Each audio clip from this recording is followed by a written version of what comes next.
Hello and welcome to the Wide World of Physics, where today you join us for a three-part episode regarding the properties of waves.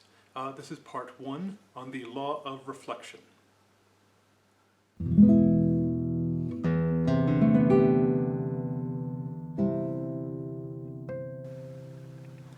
Reflection is one of the main principles of light waves, water waves, any type of wave really. You use it all the time, you don't always know that you're using it, and you understand a lot about reflection because everybody's looked in the mirror, everybody's seen a reflection somewhere in the pond or in any kind of water.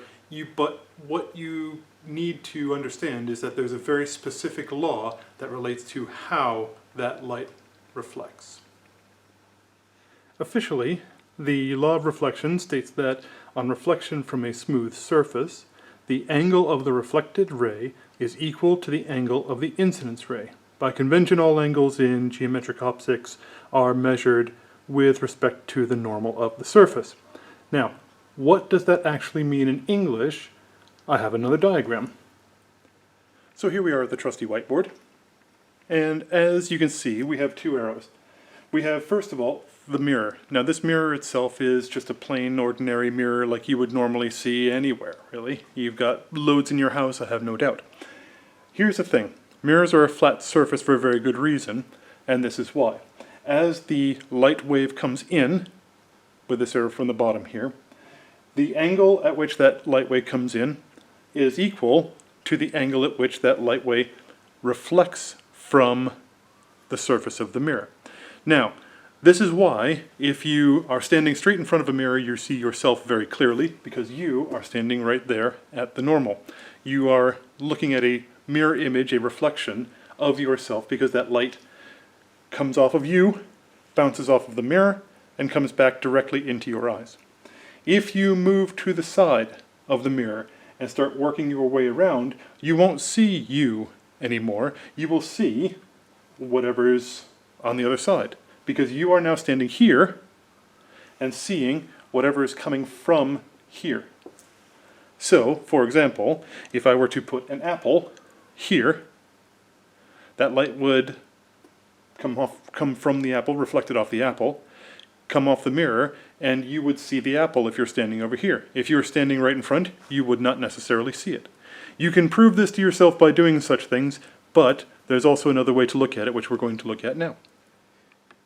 To prove this to yourself, you can do a couple of things. One, you can just stand in front of a mirror and start moving to the side and see that there's something that's not necessarily directly in front of you, which it won't be. But there's another way you can do this.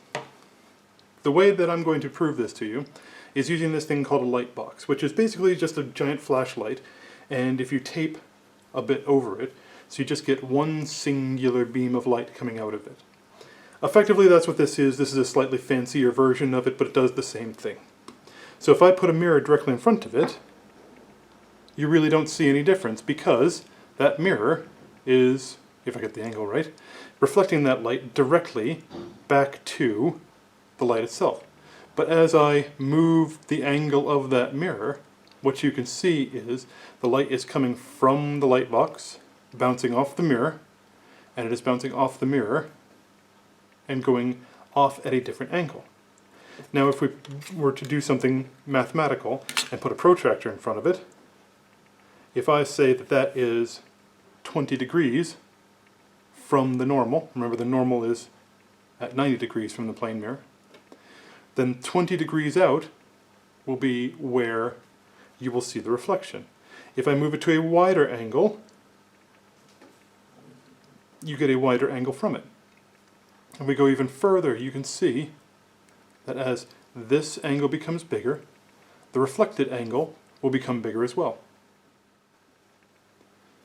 Now if we've had a look, I've changed the setup of this a bit.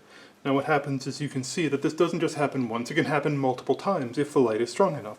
So as the light comes out from the lamp, it will bounce off of this mirror, bounce upward toward the secondary mirror, and the secondary mirror will bounce it across.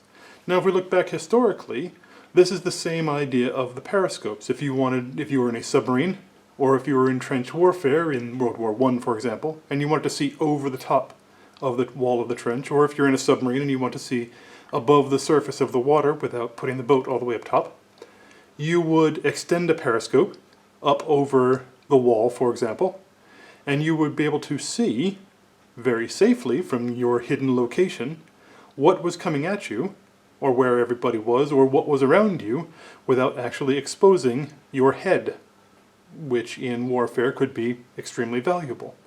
This works the same way. It's no different than anything else that we've talked about so far. We're just using 2 reflections instead of 1. If the light is strong enough, you could do this multiple times. You could have 10, 12 reflections, 14 hundreds of reflections, which is why the Hall of Mirrors works well.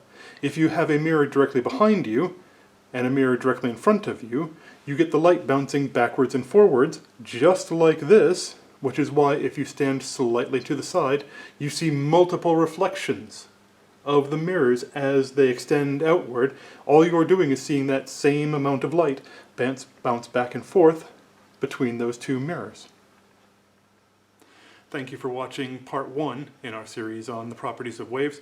Please remember to like and subscribe to this channel, and please stay tuned for part 2 in our series on the refraction of waves.